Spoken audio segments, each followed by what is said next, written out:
Welcome, everybody, to the first show of the C3PO show. My name is Austin Lurston. Over there, we got Mr. Corey Sullivan. Good to see y'all. Good to see you, Austin, always.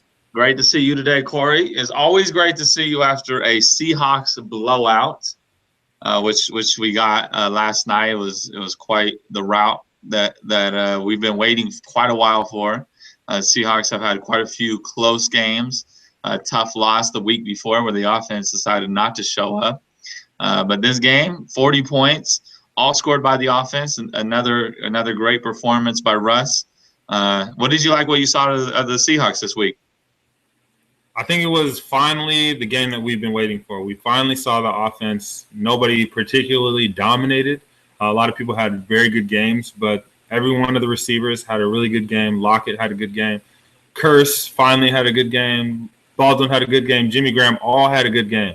And then our running game was going well, and our offensive line was holding up. It was not hurting us. Russ was on the move, creating whenever the pass rush would get in there. He was back to his spin moves and looking really good in and outside of the pocket, running for first downs and running for extra yardage when they should be losses. And they just looked great as a team. The defense, on the other hand, they looked great as well. They got a pick, the very first play from scrimmage. Derek Anderson coming in and throwing a pick right to Mike Morgan. And, it was great. It was a great start for them. And Cam looked like he did in the Super Bowl. There wasn't very many options open, except when Earl went down. They got a nice cheap touchdown, went over the top, cold legs in there from Steven Terrell, and I guess the team was just down at that point. You know, Earl had just gotten hurt, very next play touchdown, but that was it. That's all the defense gave up. And then the thing about the defense is they weren't causing a ton of turnovers. They weren't in the backfield sacking them a lot. They were just playing great, sound defense, not letting them move the ball and playing Seahawk defense. The run game was not there, and Cam wasn't completing any passes. His receivers weren't getting open, and overall, I just think it was a great Seahawk victory. And unfortunately, we lost Earl for the season, but hopefully not forever. How do you feel about the game? Yeah, I mean, going into it, I thought it was going to be a little bit closer than it turned out to be. You're always going into these games, especially against Carolina. You look at these as just tough matchups. You know, they match up really nicely against us. They got a big tight end, arguably the best tight end in the league, who's not injured, like Gronkowski is. He's out for the year as well. But we went in there and we just handled business, you know. And I always think that about the Seahawks. No matter who we're playing, no matter where we're playing, no matter what's going on, if we play Seahawks football, if we play the way that Pete wants the team to go out there and make things happen, we're going to get a victory, and it should be big. You'll look if you watch a lot of the Seahawks games, you'll start to notice that even the games where they're close games, they really don't need to be close. You know, there'll be plays where they're in the red zone and they just don't score. They don't make those couple of plays that they need to make. Once they start making those couple of plays that need to be made, everything just kind of just falls into place exactly how you'd expect it to. The running game got going. It's great to see Rawls out there. He looked electric, man. This guy could be a really special back, and that's the tough thing about Rawls. We don't really know what we have with him because at times he looks like the number one back in the league. To be honest with you, he's fast. He's got a major agility. He knows how to hit the holes. And then my favorite thing about him is he's got that mini beast mode where at the end of every run, you know, he goes for 10, and then he looks, literally, you will watch his eyes. He'll look for that DB and just lower the shoulder on him. And I think that takes a punishment at the end of the game. I think we like to do that on both sides of the ball. You'll see Russ yesterday. He had a gain, I think it was only like 3 yards, but he scrambled out to the right, and then he gets over there, and he just stiff arms a DN right to the ground. You know, and no one wants to look like that on tape. You'd rather just get outrun by a guy than the quarterback just shoving your face into the turf. So I think it was just Seahawks punching the Panthers in the face, and the Panthers just looked like they wanted to be anywhere but in Seattle. Yeah, I agree. The Panthers looked like they were ready to go, especially when Trayvon Boykin was in there handling the fourth quarter garbage time duties. Always good to see the backups coming in to any game. Means you're either getting blown out or putting in work. And in Seattle, we usually put in work. So it was good to see that. Good to see everyone play well, even with Earl out. Obviously going to be a big blow down the stretch, but it looks like a lot of teams are playing without some of the top guys. So we'll see how strong we really are without our top guys. Cowboys obviously at full strength, but you mentioned earlier the Patriots without Gronkowski. That's big. That's 21.6 yards per catch was what Gronkowski left this season with, and that's a huge aspect to Tom Brady's game. It's him and Gronkowski all day long, and we saw this last week. Martellus Bennett just didn't have that same connection with Tom Brady as Gronk does, and not that they needed to. It was an easy win against the 49ers, who everyone's beating. They're almost the Browns, except for the one victory they have over the Rams. But actually, how about that? How do you feel about that? The Rams re-signing Jeff Fisher after what's probably after another loss this next week to the Seahawks will be, another under 500 season for him. Yeah, I mean, it just sounds like a franchise that just wants to make money, to be honest with you. You move out of St. Louis and go to LA. That's a sign that you don't really care about your fan base, especially when they don't even have a stadium in LA ready to go for you. Sounds like San Diego is going to be moving into probably that new stadium in LA with them. But you saw San Diego actually take that extra year to see, hey, can we make sure we can get something done? Can we work a little bit harder to make it work? And if you can't make it work, then ultimately you got to move. But I think that St. Louis is just a franchise that wants to make money. And unfortunately, in sports, it's still predicated on it's just a business. We know that all too well from the Sonics. So there's teams like that. There's, we got the Mariners, you got the Pittsburgh Pirates, you got the Cleveland Browns. There's a lot of teams out there that don't really care what their team's record is. It just doesn't matter to the owners. It doesn't matter who they got out there. Maybe they just like the guy. I mean, we say the same thing in the 49ers, Jim Harbaugh, arguably one of the top 5 NFL coaches in the league, and the 49ers just let him walk. You only do that because you just don't like the guy, and you only want to make money. You don't care about your fan base. You don't care about winning. It's just not important to you. And you can do that. And I wish that the leagues would find a way to try and fix that or hold teams more accountable, because ultimately that can be the demise of any league if you're just out there just to make a buck. You're already a billionaire. You should be doing this to help fans out and get people excited in the city about your team. But with Jeff Fisher, it just seems like they just don't care. And it sounds like a great place for Jermaine Kearse to go, especially after his tough week. Once again, he finally got open on the last drive of the game versus with Trevon Boykin, giving him a 30-yard pass. But besides that, nowhere to be found all game. He had like 2 catches up to that point, or 3 catches, and then it's just disappointing. Once again, I just feel as though Jermaine Kearse is like the demise of the Seahawks this year. He's that one guy where eventually he's going to hurt you. Eventually, that him not making that play is gonna matter. And he's made the plays in the past when we've needed him most, but you can't rely on that every single week. You have to keep putting in. That's just how the NFL works. And if you don't, you get cut. And I don't understand why we feel this allegiance to Jermaine Kearse. I understand he's a hometown guy and he's made a lot of big plays, but eventually we got to look at the stat lines. And from the last 2 years, it's been ugly. It's been really bad. Just not even, and he's starting still. You got to give anybody else a shot. Tanner McAvoy, Paul Richardson, the guy at the grocery store, anybody. So hopefully we can trade him to the Rams, and him and Jeff Fisher can be mediocre together. Yeah, man. I like Jermaine Kearse sometimes. You pinpointed it perfectly. He makes big plays, or has made big plays in the past, but you don't need to make big plays if you make plays during the game. When it actually matters, the game still matters in the second quarter, still matters in the third quarter. And just because those big plays tend to happen towards the end of the game, tends to happen towards the last drive of the game. You look at the Patriots game, he made a big catch. You look at the Packers game, he dropped a lot of balls in the first part of the game and is the reason that we even had to come back in that game. But it would be nice if we had a guy that could make those plays in this first, second, third quarter where we wouldn't need to have those super duper clutch plays in the fourth. But it is also nice to have that. It would be nice if Curse didn't have that pressure of being our number 2 guy. Even Lockett, I would like to have Lockett not even being number 2. If guys could accept their roles, and I love Lockett in the slot. If he could be a solid 3 and face, number 3 cornerbacks, we would be a dominant team. But we really need somebody to step up. We need Curse to step up. We need Paul Richardson to step up and be that number 2 where we don't have to rely on Curse for, 3 quarters to finally show up in the fourth quarter. And I really don't know who that could be. I really, Tanner McAvoy is good from time to time, but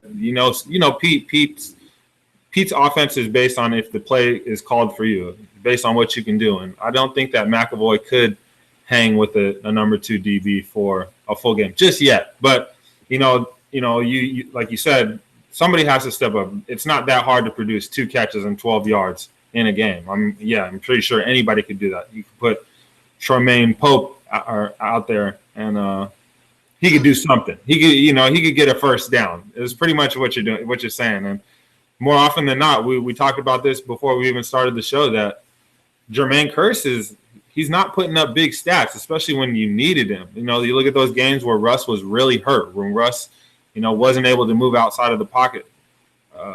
Kearse was invisible.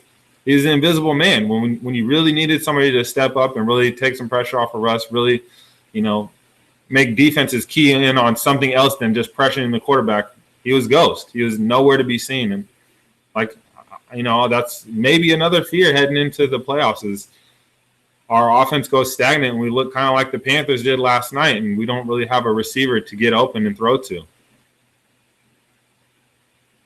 Yeah, I totally agree. I mean, it's just the one fear that I have. I mean, we've watched this offense just look like they just got stopped at the plane and just decided not to show up on the field.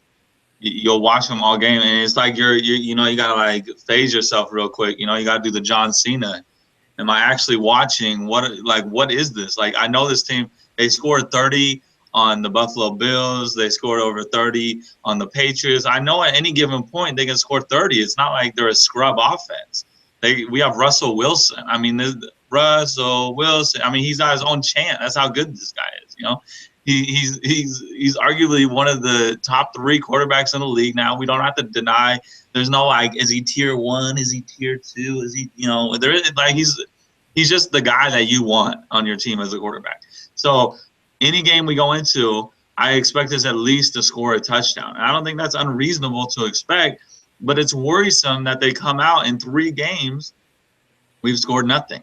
So what is it that's going on that's causing us to have those games where we don't score anything, just don't even show up? And then what are we doing right? I mean, it's tough to tell because there's not too much that's changing. I mean, I guess you could say it's the offensive line. I think that may be it. It's just if the offensive line comes to play and they don't look like who would they look like? Maybe like Western Michigan's offensive line is probably as good as the Seahawks on some of these games. Like that Tampa Bay game, maybe Western Michigan's offensive line probably would have been as good as ours. But you got to do better than that. You can't just. This is the NFL, and if one of your position groups is worse than a college team, you can't really do anything. There's just no way to win the game. Like if your receivers are just awful all game long, teams can just key in on you, and there's nothing you can do. So I hope that maybe the offensive line has figured its thing out now. We're past that. We've just had 3 flukes throughout the year, and hopefully when playoff time shows up, they don't just disappear once again. So let's just worry. You really are worried for the rest of the year. When is it going to happen again? I hope that it's all out of our system. We're done with that phase of the year, and we're on to better things. But moving on, let's talk about some of the great players of the Seahawks this year. That position group from top to bottom on the defense, we could argue that every single one of them, or almost every single one of them, deserves a spot on the Pro Bowl, all the way from unfortunately, Earl Thomas, down to even Michael Bennett, who's been hurt a lot of the year, but he's still been dominant when he's been in there. So Pro Bowl voting is open now. And who do you think is a lock? Who should make it? And then who do you think that that we leave out, or that the voters leave out this year because you can't give the Seahawks too much love? I think that there's a lot of guys that I voted for that probably won't make it. There's I think Mariota deserves a nod, or even Jameis Winston, who's playing very well, has beaten a lot of good teams, a lot of playoff teams, especially as of recently. I believe they're in the last spot in the NFC wild card right now, and but there's guys that are playing out of their mind right now. Derek Carr, one of them for the Oakland Raiders, he's been balling out. Obviously, I believe the best team in the NFL, but outside of the Cowboys, obviously. Best team in the AFC anyway. Tom Brady has been playing very, very well, even without Gronkowski, still dominant as always. Russell Wilson has relatively been playing well for his health level, but he probably won't get it just because his stats aren't there, and that's the NFL is all about stats. If you don't have any stats, it doesn't matter how good you are on Sunday against the team that you're playing. It really matters how much stats you put up. So I know the Seahawks just won 40-7, but they didn't get not one sack. So I don't know if any of their defensive ends are good enough to play in the Pro Bowl. So no, the question is, I don't really care about how many points they got. How many yards did they allow? That's what we're counting. Did you not catch that? I mean, that's the whole point. It's getting the other team to not score points. That's kind of the whole basis behind defense. But it is what it is. I'm not a voter, so what do I know? And other guys that deserve to be in, AJ Green for wide receivers. He played great. I think he's out for the season. He deserves to be in the Pro Bowl. I think it'll go to Odell and Antonio Brown. They deserve it, and they've been playing great. So I think they're locks to be in there. Some guys that might miss out. Eric Berry will probably miss out, although he's been playing very well. Yesterday, not even last week. Yesterday had a pick six and a 2-6, I guess. Returned a extra point for a touchdown. So yes, 2 pick sixes, extra 6, I guess. And Eric Berry, I think he's right there next to Earl Thomas. He's probably like a 1B free safety, and Earl, I believe, is the best free safety in the game, maybe even of all time. With all respect due to Ed Reed, of course, but no, he got I think they call it the Mick pick too. I think so. Sherman obviously is the best, hands down, corner in the game, but he doesn't have the stats that Marcus Peters and some of these other corners do, so he may miss out. He may miss out on although primetime games. They did well against the Bills on Monday night. I absolutely slaughtered the Panthers on Sunday night, and worked the Patriots on Sunday night. So, in primetime they show up, but like I said, I'm not a voter. They don't put up huge stats. They just prevent huge stats. But that's neither here nor there. I think KJ Wright for linebackers deserves a nod. He has really stepped up. The Seahawks have been really rolling with 2 linebackers this year since Mike Morgan and KPL have been hurt for a large majority of the season. Bruce Irvin, obviously leading the league. I actually don't know if he's leading the league anymore, but was leading the league in forced fumbles.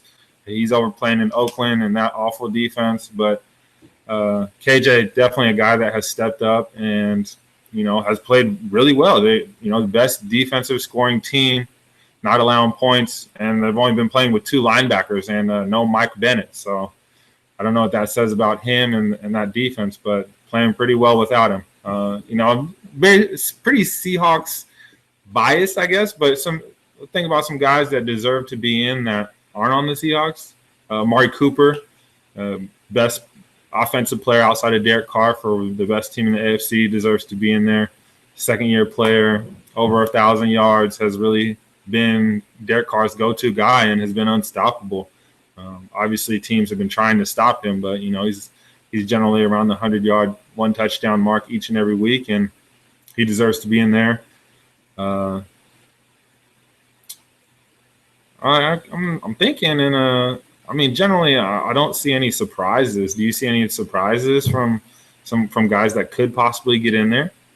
Yeah, I mean, I don't think KJ is going to make it, and I think that's a travesty. I think KJ is the best outside linebacker, and I don't even think it's close, to be honest with you. I think what he does and how he does it, he's another guy who just does everything for the team. At any point, you can rely on him to drop in coverage and cover guys. You can rely on him to just knock someone out going over the middle.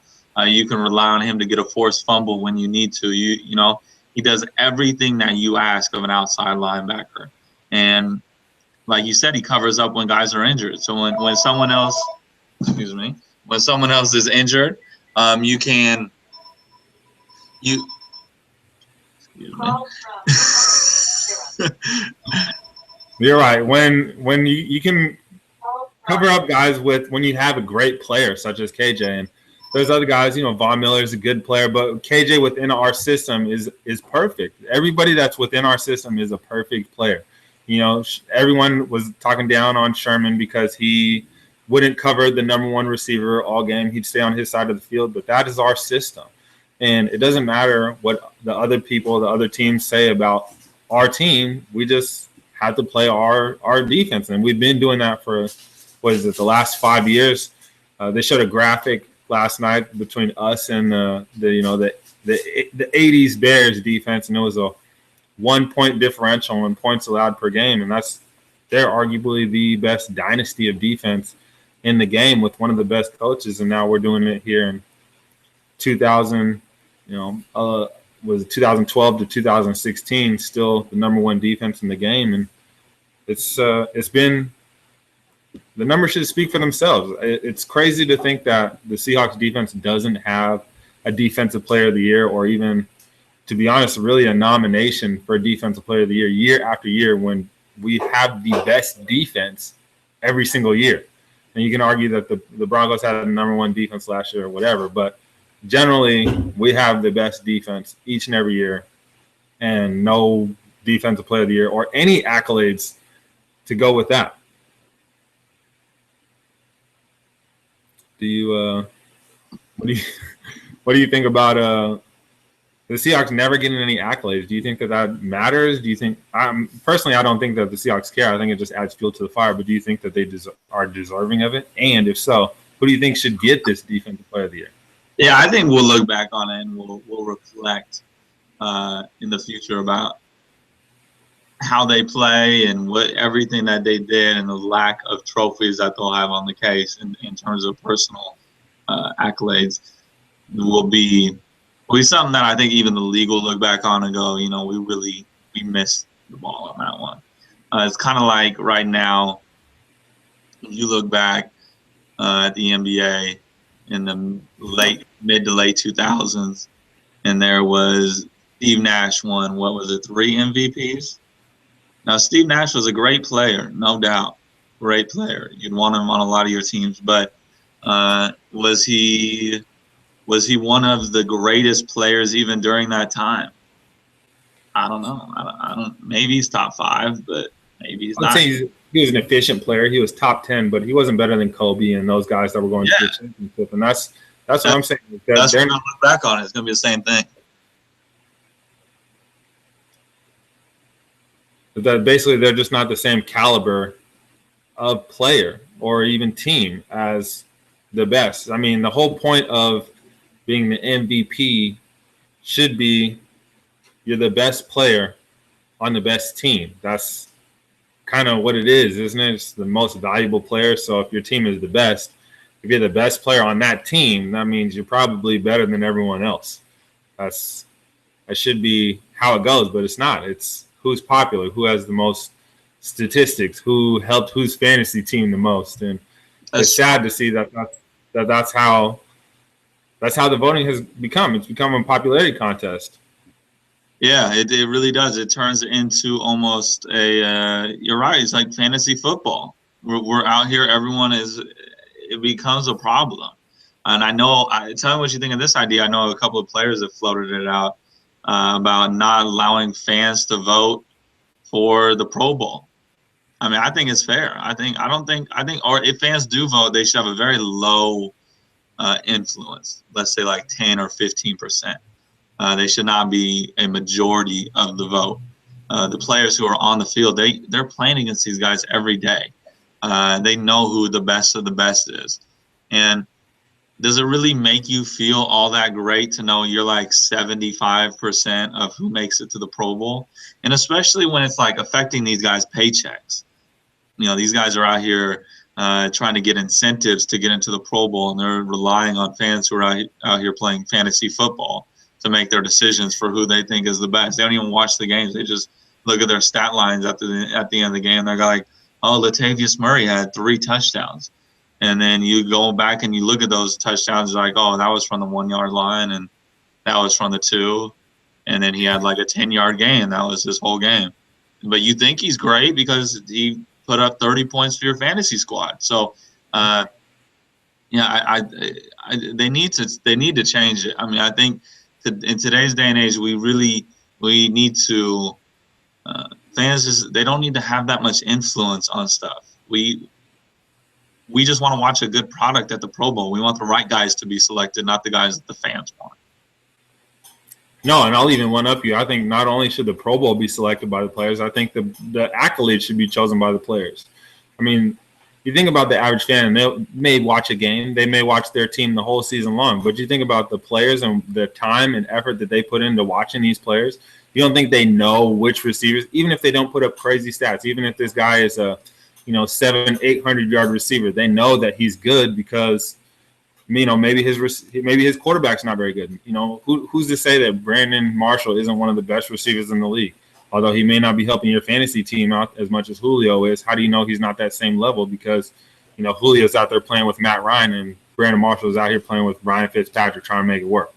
So I think the players know more, and I would trust their judgment on their job than somebody else from the outside who, just watches and checks and see what the stats are to see who's going to make it, and it really matters how they feed their family. At the end of the day, the Pro Bowl, you make it to a Pro Bowl, you get a bigger paycheck. That's just how it goes. The All Pro is the same way. You make All Pro, you're going to get paid more, and that's just how the game goes. And so somebody that doesn't watch the game on a regular basis, that it isn't their job to, know every step that Jermaine Kearse takes off the line to see if he's going to run a slant or if he's going to run a go. He doesn't take. You got step he doesn't take.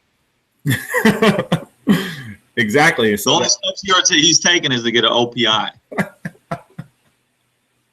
And so it shouldn't rely on the fan who doesn't really know they don't really know the game. And that's the difference. It should go to somebody and even the writers, they know a lot about the game, but they don't know in depth the game that it takes as the GMs, as the coaches, as the players do. And I think that it should all be the players deciding. And what better honor would it be for a player to get voted in by their peers than from, the fan base?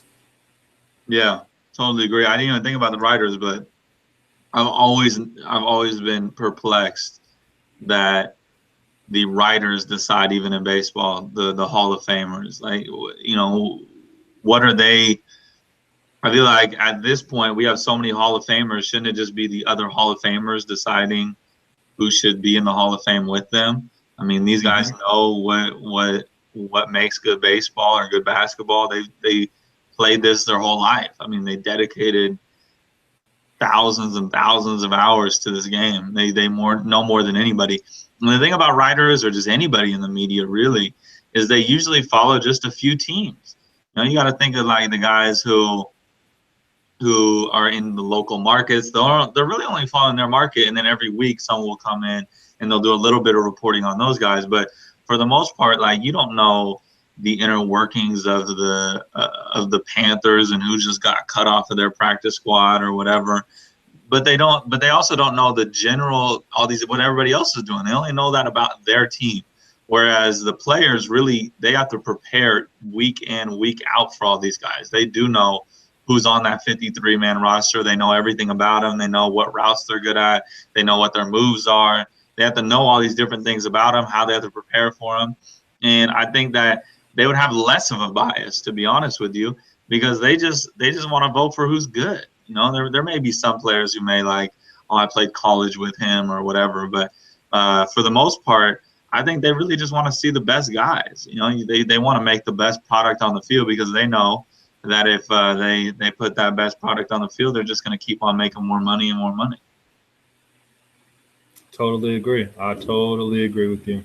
But moving on to the next subject, this last week, Friday, we watched the University of Washington dominate the University of Colorado and seal their fate to make it to the college football playoff against the host. Well, not really the host, but the pretty much host. And the game is being played in Georgia, which is really close to Alabama.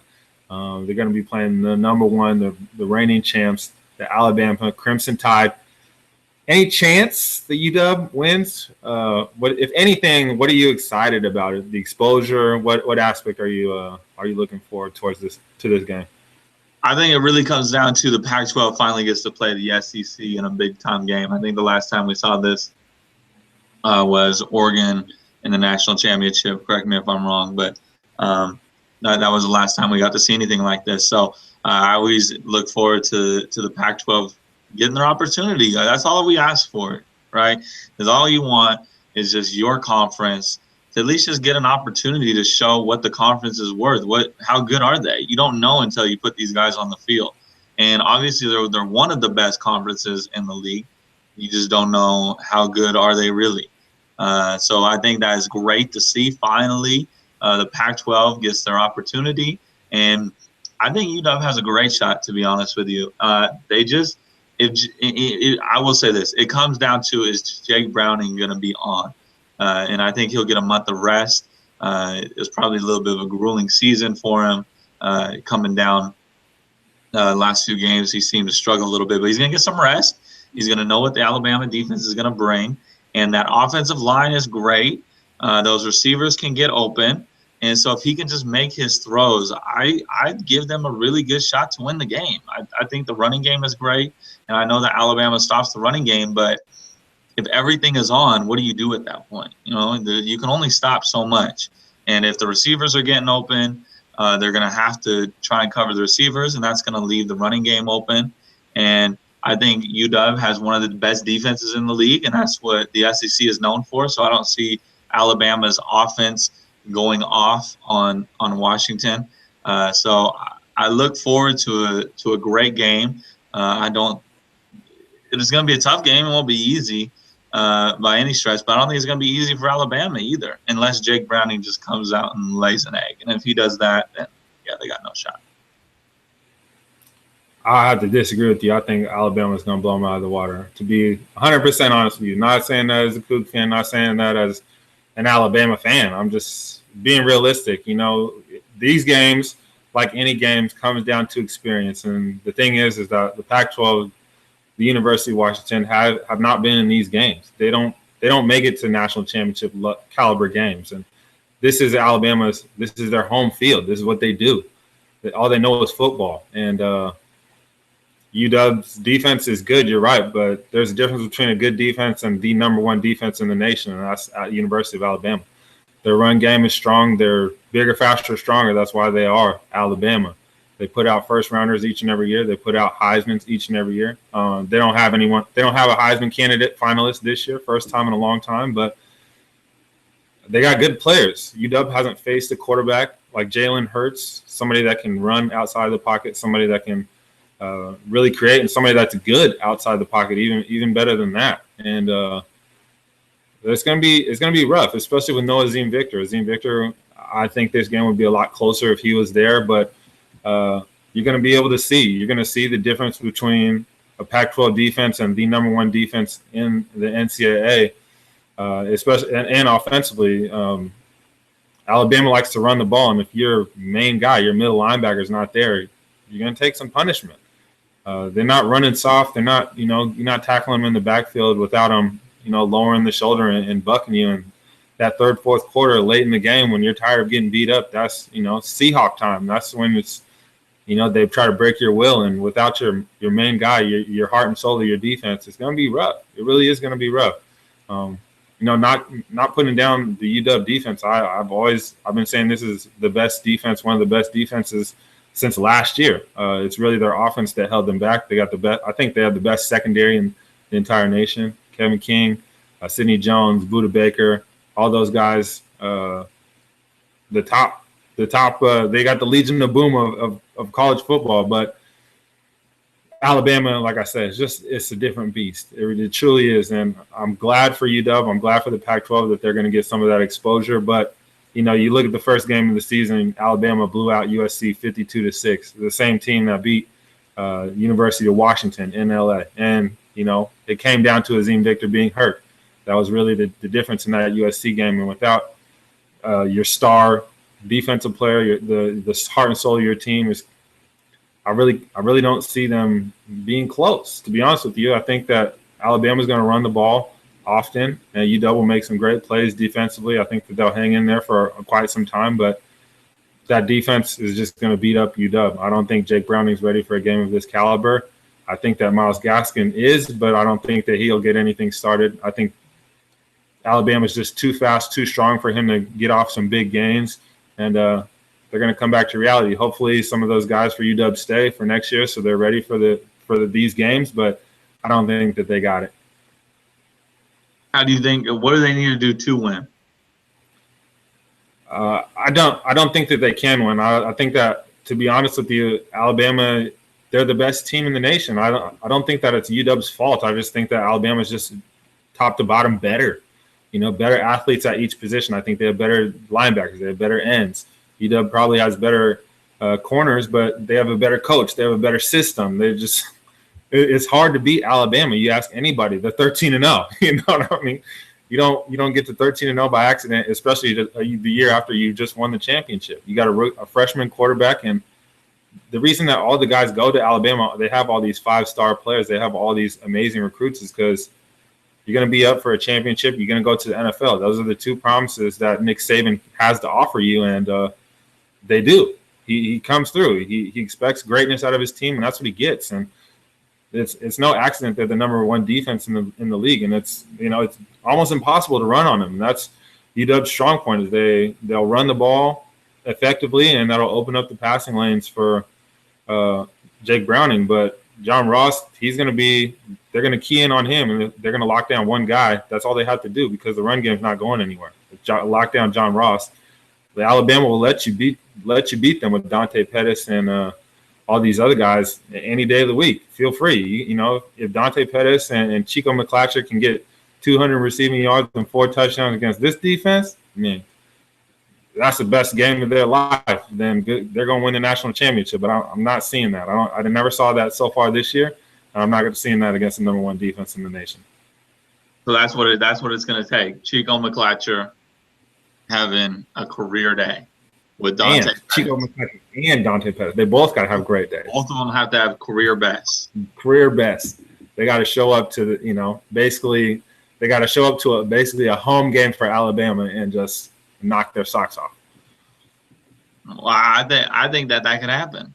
I think that UW's offense, when they're clicking, is arguably the best offense in the NCAA, and their defense is still one of the best defenses in the league.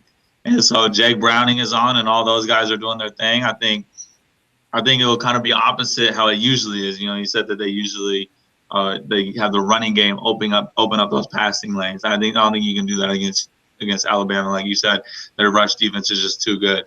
But if Jake Browning is on and he gets some early throws and he gets those passing lanes open, and they start having to drop back a few more guys into coverage, I think that the UW's offensive line is good enough to start opening up some of those running lanes, and then the offense starts clicking. So, but this is the same defense that held Leonard Fournette and LSU to 0 points. 0 points for Leonard Fournette. Leonard Fournette's probably going top 5 in the draft this year. And like I said, no disrespect to Myles Gaskin, no disrespect to UW in general. No disrespect to them. It's just Alabama's just better. They're just a better top-to-bottom team. And Chris Peterson, not a bad coach at all, but he's now Nick Saban. Nick Saban is what he does. He wins big games. He just wins games in general. And Chris Peterson has done a good job. He's got his team to this stage, but this is Alabama's stage. This is what they do. They you take on the number 2 team in the nation. They play big games all year long, and that's what you get out of the SEC. Is every game pretty much is a big game. You don't get these fluff schedules. You're not playing Portland State, and then you got a week to prepare for Oregon, who's also not good. Then you got another week to prepare for Oregon State, and then you finally get to play USC. No, you're playing Ole Miss, and then you're playing Florida, and then you're playing LSU the week after that. And if you're winning all those games, you're battle tested. UW is not battle tested. They've been blowing out teams, and to be honest with you, I really don't know how all these Pac-12 teams keep moving up the list. How there's so many in the top 10. They haven't played anybody. They beat up on each other in the Pac-12, and then they steadily keep moving up the list of the rankings for TV hits or whatever it is. But this Colorado team was the same team that many experts believed would come in last place at the start of the season. And and to top all that off, the quarterback for Colorado got hurt in the first half. Now, that's part of a football game. Things happen, and you got to make changes. That's just how the game goes. But the UW has not faced a game or a team like this, and they're not ready. We'll find out New Year's Eve, day before 2017 hits us. I can't wait for that day, to be honest with you. 2016. It's going to be a great game. I hope it's a great game. But even if it's a close game, I think it's going to be Roll Tide. Now, here's my question, though. Are you rooting for UW to lose? Are you Roll Tide the whole way? Or are you kind of hoping UW does something, but you just think is going to be the elephants eaten? Look, I'm a Go Cougs. I'm a Wazoo fan, but outside of that, I'm a fan of the conference. I love the conference to do good. We're the conference of champions, but that's just the fan in me. The realist, Alabama's going to win this game. It's just plain and simple. They're too good. Now, if UW proves me wrong, all more power to them. I hope they go on and win the national championship. That's great for their school, great for the game of football, great for the Pac-12. Hopefully we'll get some of those recruits. But the reason that the SEC gets all those recruits because that's where Alabama plays. And everyone wants to either be a champion or beat the champion. And UW just doesn't have that chance on a week-to-week basis. And Alabama, it does. They're ready. And they're the reigning champs. You can't say you're the best until you beat the best. And right now, nobody has beaten the best. That's why they're still number 1. All right, so we got, speaking of your Cougs, they're in the Connor Halliday Bowl. They're going to be taking on our northern brethren, a little bit further east, inland, Minnesota. What are you expecting from this game? I think that the Cougs will finally win a game. Not that they'll finally win a game. They've been playing well this year. They just, for some reason, they can't beat UW. I don't know what it is. We're missing some key guys. Gabe Marks was Mr. Invisible. You were talking about that. You were at the Apple Cup, and we can't have that. But like I said, we won't see a defensive, a secondary as good as what the Cougs faced in the Apple Cup. Like I said, the UW, high praises. I think that they have the best secondary in the league, and Minnesota doesn't. They don't have that same. A good defense, obviously good enough to make it to the Holiday Bowl, but I think that we'll get back to our offense. We'll be back to being comfortable. We'll be back to not being scared of our opponent, as we always are whenever we face the Huskies. But I think that the Cougs will win. They usually put up big points, and it's hard for teams to score and put up points along with the Cougs. So I think that they'll win. Yeah, I think there's going to be another game where they just need to come out and be ready to play. At the Apple Cup, they just weren't ready. They came out and looked like much like the Carolina Panthers this week in Seattle. They just looked like they didn't even want to be in Pullman. It looked like drop passes too. I think there was a lot of nerves in that Apple Cup game too. Yeah, there was. You could tell they looked like their whole life was riding on the line right there. They're like, if you lose this game, you may die. Is how the energy that was kind of coming from the sidelines. Everyone, I was right by the Kook sidelines, and there wasn't a lot of people getting amped up. There wasn't a lot of people getting excited. They just were kind of lollygagging back and forth, and I just think they were nervous the whole game. But I think, it's just Minnesota. It's not your bitter rival. It's not anybody you play. It's not anybody you're really worried about. So it's just another game for them, I think, and I think they're going to probably put up big points. So hopefully they can come out with maybe one of the best bowls outside of the BCS that the Pac-12 gets to play in. So that's good that they got that opportunity. And talking about opportunities, this is the one chance that the Sounders have been waiting for since their inception. They are in the MLS Cup. How does this game turn out this Saturday? I think they keep rolling, man. It's hard for me to go against the team that's got everything going in their direction. They got all of the momentum rolling, but they are going against two of Team USA's top players. They got Josie Altidore, who's, generally he's the leading striker for Team USA when he's not hurt, and Michael Bradley, midfielder. So it's going to be tough.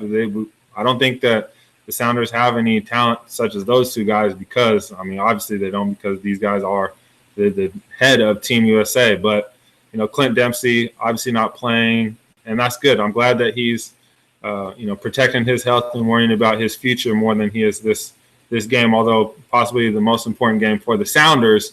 He's played in many more important games than just these next two games. So I'm very glad for him that he's, taking care of himself. And to be honest, it might ruin continuity. So I like with the confidence that they're playing with the group of guys is, if it ain't broke, do not fix it. And so Jordan Morris has to show up as he has been. And I think that the Sounders can do it. I think that they can, come out to a big lead. Or I think the first game, I believe, is in Toronto. So if they can at least keep it even, they'll come back to the town and handle business, and it'll be all good. So I'm going with the Sounders in this one.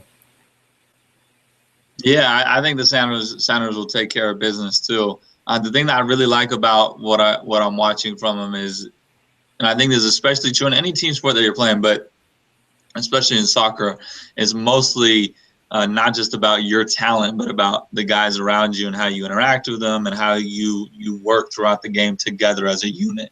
You really need to be on that same page and moving and knowing where the guy is going to go before he even is there.